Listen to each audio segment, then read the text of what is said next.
ಶ್ರೇಯಸ್, ಈಗ ಈಗ ನಿನಗೆ ಆಲ್ರೆಡಿ ಒಂದು ಕ್ಲಿಯರ್ ಪಿಕ್ಚರ್ ಬಂದಿರುತ್ತೆ. ಈಗ ಚಿನ್ನಾರಿ ಮುತ್ತಾದ ಒಂದು ಕಂಟಿನ್ಯೂ ಇಲ್ಲ ಅಂದ್ರೂ ಒಂದು ರಿಫ್ಲೆಕ್ಷನ್ ಸಿನಿಮಾ ಅಂತೂ ಹೌದು ಇದು. ಸೊ ಚಿನ್ನಾರಿ ಮುತ್ತ ಮತ್ತೆ ಜೀನಿಯಸ್ ಮುತ್ತ ಎರಡನ್ನೂ ಒಟ್ಟಿಗೆ ಇಟ್ಟರೆ ಒಂದಕ್ಕೊಂದು ಕನ್ನಡಿ ಎದುರುಗಡೆ ನೋಡ್ಕೊಂಡಂಗೆ ಇರುತ್ತೆ. ಸೊ ವಿಜಯ ರಾಘವೇಂದ್ರ ಸರ್ ಚಿನ್ನಾರಿ ಮುತ್ತ ಆಗಿದ್ರು, ಈಗ ನೀನು ಜೀನಿಯಸ್ ಮುತ್ತ ಆಗಿದ್ಯಾ, ಎಷ್ಟು ಖುಷಿ ಅನ್ಸುತ್ತೆ, ಏನು ಅನ್ಸುತ್ತೆ? ತುಂಬ ಖುಷಿ ಅಣ್ಣ. ಯಾಕಂದರೆ ನಮ್ಮ ಅಮ್ಮ ಹೇಳ್ದಂಗೆ ತುಂಬ ಟ್ರೈ ಮಾಡಿದ್ದೆ ಚಿಕ್ಕ ವಯಸ್ಸಿಂದ, ಎಲ್ಲೂ ಚಾನ್ಸ್ ಸಿಕ್ಕಿರಲಿಲ್ಲ. ಒಂದೊಂದು ಶೂಟ್ ಆದ್ರೂ ಆಚೆ ಬರ್ತಾ ಇರಲಿಲ್ಲ, ಆ ಥರ ಎಲ್ಲ ಆಗ್ತಾಯಿತ್ತು. ನಾನು ಅನ್ಕೊಂಡಿರ್ಲಿಲ್ಲ ಎಡಿಟ್ ಆಗಿರೋದು ಇದೆ ಆಕ್ಚುಲಿ. ಅಮ್ಮನ ಸಿನಿಮಾಲೇ ಅಲ್ಲಮ್ಮಲ್ ಪಾಪ ಮಾಡಿಸಿ ಎಡಿಟ್ ಆಗೋಗಿತ್ತು. ಅದಕ್ಕೆ ಯಾವತ್ತು ಅನ್ಕೊಂಡಿರ್ಲಿಲ್ಲ ಸಿಗುತ್ತೆ ಅಂತ. ನಮ್ಮ ಅಮ್ಮಂಗೆ ಮಾಡ್ಬೇಕಂತ ಇತ್ತು ಮೂವಿ, ಟ್ರೈ ಮಾಡ್ತಾ ಇದ್ರು. ಬಟ್ ನನ್ನ ಮೇಲೆ ಮಾಡಿದ್ದಕ್ಕೆ ಥ್ಯಾಂಕ್ಸ್. ಮತ್ತು ನಾಗಿನಿ ಮ್ಯಾಮ್ ಕೂಡ, ಯಾಕಂದರೆ ತುಂಬ ಹೆಲ್ಪ್ ಮಾಡಿದ್ರು ನನಗೆ. ನನ್ನ ಲೈಫ್ ಟೈಮ್ಗೆ ನಾನು ಏನೇನು ಬೇಕೋ ಅದೆಲ್ಲ ಹೇಳ್ಕೊಟ್ಟಿದ್ದಾರೆ ಮೂವಿ. ಭರಣ ಸರ್ಗೆ ಥ್ಯಾಂಕ್ಸ್ ಹೇಳ್ಬೇಕು ಆಕ್ಚುಲಿ. ಯಾಕಂದ್ರೆ ಅಮ್ಮ ಸಿನಿಮಾ ಮಾಡ್ಬೇಕಂತ ಕೇಳಿದಾಗ 1-2 ವರ್ಕ್ಶಾಪ್ ಅಲ್ಲಿ ಬಾಪಲ್ ಮಾಡ್ದ. ಅವಾಗಲೇ ಸರ್ ಹೇಳ್ಬಿಟ್ರು, ಇಲ್ಲ ಇವ್ನು ಮಾಡ್ಬೋದಮ್ಮ, ಮಾಡ್ತೀನಿ ಅಂತ ಅವ್ರು ಒಪ್ಕೊಂಡಿದ್ಕೆ ಅವ್ರಿಗೂ ಥ್ಯಾಂಕ್ಸ್ ಹೇಳ್ಬೇಕು ನಾನು. ಆ್ಯಕ್ಚುಲಿ ಮೇಡಮ್, ನನಗೆ ಇದೊಂದು ಯಾವಾಗ್ಲೂ ಅನ್ಸೋದು, ಇದು ಎಲ್ಲರ ಮೈಂಡಲ್ಲೂ ಬರುವಂಥ ಒಂದು ಕ್ವಶನ್ನು. ಪ್ರೊಡ್ಯೂಸರ್ ಆದರೆ ಪ್ರೊಡ್ಯೂಸರ್ ಮಗನ್ನೇ ಹೀರೋ ಮಾಡ್ತಾರೆ ಅಥವಾ ತುಂಬಾ ಈಸಿಯಾಗಿ ಇಂಡಸ್ಟ್ರಿ ಒಳಗಡೆ ಬಂದ್ಬಿಡ್ತಾರೆ ಅನ್ನೋದು ಒಂದಿರುತ್ತೆ. ಆದ್ರೆ ನೀವು ಶ್ರೇಯಸ್ ವರ್ಕ್ಶಾಪ್ಗಳ ಬಗ್ಗೆ, ಶ್ರೇಯಸ್ ಕಲ್ತಿದ್ರ ಬಗ್ಗೆ ಇದೆಲ್ಲ ಹೇಳಿದಾಗ ಸೊ ಇದು ಜನಕ್ಕೆ ಆಕ್ಚುಲಿ ತಲುಪಬೇಕಾಗಿರೋದು. ಸೊ ಪ್ರೊಡ್ಯೂಸರ್ ಆದ್ರೂ, ಪ್ರೊಡ್ಯೂಸರ್ ಮಗ ಆದ್ರೂ ಏನೋ ಒಂದು ಕಲಿದೇನೆ ಯಾವುದೇ ಕಾರಣಕ್ಕೂ ಕ್ಯಾಮ್ರಾ ಮುಂದೆ ಬರಕ್ ಆಗಲ್ಲ ಅನ್ನೋಂಥದ್ದೊಂದು.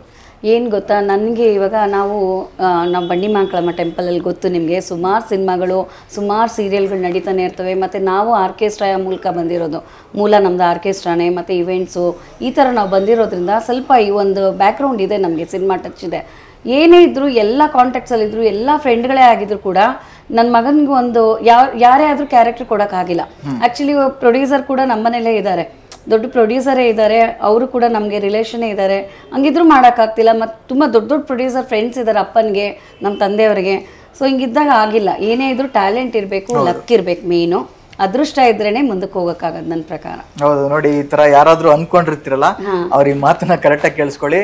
ನಮ್ಮ ಹತ್ರ ಏನೇ ಇದ್ರು ನಾವು ಕ್ಯಾಮ್ರಾ ಮುಂದೆ ಬರಬೇಕು ಅಂದ್ರೆ ಅದ್ರಲ್ಲಿ ನಮ್ಗೆ ಸ್ವಲ್ಪ ಟ್ಯಾಲೆಂಟ್ ಇರಬೇಕು. ಟ್ಯಾಲೆಂಟ್ ಇದ್ರೇನೆ ನಾವು ಕ್ಯಾಮ್ರಾ ಮುಂದೆ ಬರೋಕ್ಕಾಗೋದು ಅಂತ. ಅಮ್ಮ, ಜೊತೆಗೆ ನಿಮ್ಮ ಫ್ಯಾಮಿಲಿ ನೋಡಿದ್ರೆ ಒಂಥರ ಎಲ್ಲರಿಗೂ ಒಂದು ಖುಷಿ. ಏನಂದ್ರೆ ಈ ಕಡೆ ನಾಗಾಭರಣ ಸರ್ ಡೈರೆಕ್ಟ್ರು, ಈ ಕಡೆ ಮಗಪ್ಪ ನಾಗಾಭರಣ ಡೈರೆಕ್ಟ್ರು, ಜೊತೆಗೆ ಇವಾಗ ನೀವು ಡೈರೆಕ್ಟ್ರು. ಒಂಥರ ಡೈರೆಕ್ಷನ್ ಫ್ಯಾಮಿಲಿ ಇದು, ಕನ್ನಡ ಇಂಡಸ್ಟ್ರಿಗೆ ಡೈರೆಕ್ಷನ್ ಫ್ಯಾಮಿಲಿ. ಸೊ ಏನ್ ಅನ್ಸುತ್ತೆ? ಖುಷಿ ಅನ್ಸುತ್ತೆ. ತುಂಬಾ ಕಷ್ಟಪಟ್ಟು ಡೈರೆಕ್ಷನ್ಗೆ ಬಂದಿರೋದು, ಸುಖವಾಗಿ ಏನು ಬಂದಿಲ್ಲ. ಕಲಿಕೆಯಿಂದ ಫಸ್ಟ್ ಸ್ಟೇಜಲ್ಲಿ BV ಕಾರನ್ ಜೊತೆ ಇದ್ದು ಅವ್ರು ಯಾವ ಥರ ಮಾಡ್ತಾರೆ ಅಂತ ತಿಳ್ಕೊಂಡು, ಆಮೇಲೆ ಗಿರೀಶ್ ಕಾರ್ನಾಡ್ ಜೊತೆ ಕೆಲಸ ಮಾಡಿಕೊಂಡು ಅದೆಲ್ಲ ಎಕ್ಸ್ಪೀರಿಯನ್ಸ್ ತಕ್ಕೊಂಡು ಆದ್ಮೇಲೆ ನಾವು ಡೈರೆಕ್ಷನ್ಗೆ ಬಂದಿರೋದ್ರಿಂದ ಫೌಂಡೇಶನ್ ತುಂಬ ಚೆನ್ನಾಗಿದೆ. ಅದ್ರಲ್ಲಿ ಮೊದ್ಲೇ ಹೇಳಿದ ಅಮ್ಮ ಅದೇನೆ ನನಗೆ, ನಾನ್ ಡೈರೆಕ್ಷನ್ ಮಾಡ್ತೀನಿ ಅಂದ್ರೆ ಭರಣನ್ ಕರಿಬಾರ್ದು, ಪನ್ನಗನ್ ಕರಿಬಾರ್ದು, ನೀನ್ ಮಧ್ಯದಲ್ಲಿ ಕೇಳಬಾರ್ದು. ಫಸ್ಟ್ ಅವ್ರದ್ದು ಅದೇ ಹೌದು ಕಂಡೀಷನ್. ಆ ವಿಷಯದಲ್ಲಿ ನಾನು ತುಂಬಾ ಇದಾಗಿದ್ದೀನಿ. ಯಾಕೆಂದ್ರೆ ಯಾವುದಕ್ಕೂ ನನಗೆ ಮಧ್ಯ ಇಂಟರ್ಫಿಯರ್ ಆಗಲೇ ಇಲ್ಲ. That way I am so lucky.